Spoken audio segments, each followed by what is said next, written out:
Pendant longtemps, j'ai eu du mal à m'accepter tel que je suis. Chaque jour, je me trouvais des défauts en me regardant dans le miroir. Je trouvais toujours quelque chose à redire sur ma personnalité, sur mon physique. J'étais constamment négatif. C'était vraiment épuisant et ça me rongeait de l'intérieur. Mais heureusement, tout ça ne m'aidait pas dans la vie de tous les jours. Au contraire, je me sentais très mal à l'aise. Mais heureusement, j'ai trouvé des techniques qui m'ont aidé à changer tout ça. Et aujourd'hui, je peux vous dire que je m'aime tel que je suis. Quand je m'accepte, je ressens un sentiment de paix intérieure qui n'a pas de prix. Je ressens une confiance en moi solide et j'ai de la gratitude pour la personne que je suis devenue. Reste jusqu'au bout de la vidéo pour connaître ces 3 astuces secrètes que j'ai mises en place pour pouvoir switcher et changer complètement ma vie. Si je l'ai fait, tu peux le faire aussi. Entrons directement dans le sujet. Identifier les pensées négatives et les remplacer immédiatement par des pensées positives. La première étape pour s'aimer soi-même consiste à reconnaître et à remettre en question nos pensées négatives habituelles. Nous avons toute cette voix intérieure qui nous dit qu'on n'est pas assez bon, qu'on n'est pas assez belle, que nous ne sommes pas assez bien. Mais ces pensées ne sont pas la vérité absolue. Elles sont souvent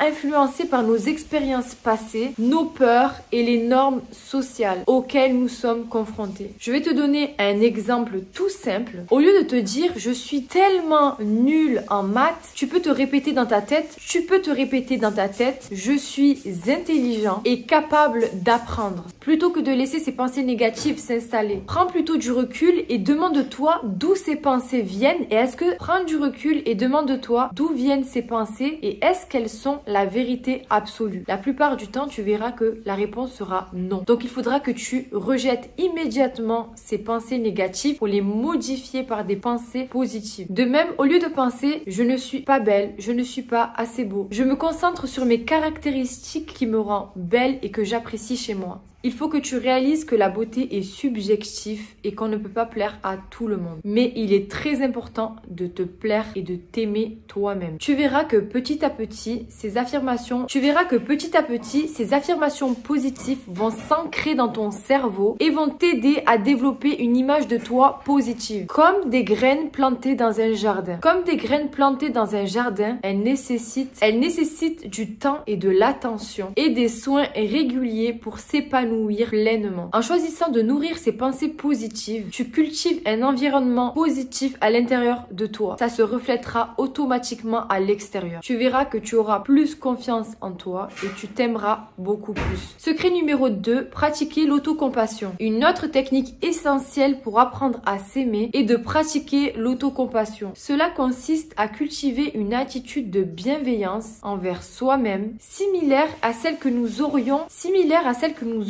à un ami cher, quelqu'un que nous aimons vraiment. Par exemple, au lieu de me blâmer quand je fais des erreurs, je me dis des mots encourageants et je me pardonne. Plutôt que de me faire souffrir mentalement, je me rappelle que tout le monde fait des erreurs et que cela fait partie du chemin, du processus d'apprentissage. Je choisis donc de voir mes erreurs comme des opportunités de croissance et de développement personnel, plutôt que comme des échecs à craindre. En pratiquant l'autocompassion, je me donne l'autorisation d'être imparfaite et de prendre soin de moi-même. Secret numéro 3, travailler sur soi-même, investir sur soi. Une autre facette de l'amour-propre et de l'estime de soi est le travail sur soi-même et le développement continu. Cela implique de reconnaître les aspects de nous-mêmes que nous n'aimons pas et faire un effort conscient pour les améliorer. Par exemple, je ne suis pas satisfaite de mes compétences en communication, je fais un effort pour lire des livres et suivre des cours sur le sujet. Je m'exerce à exprimer mes idées clairement et à écouter activement les autres, ce qui m'aide à devenir un meilleur communicateur. Merci d'avoir regardé ma vidéo, je te dis à la prochaine. Bisous!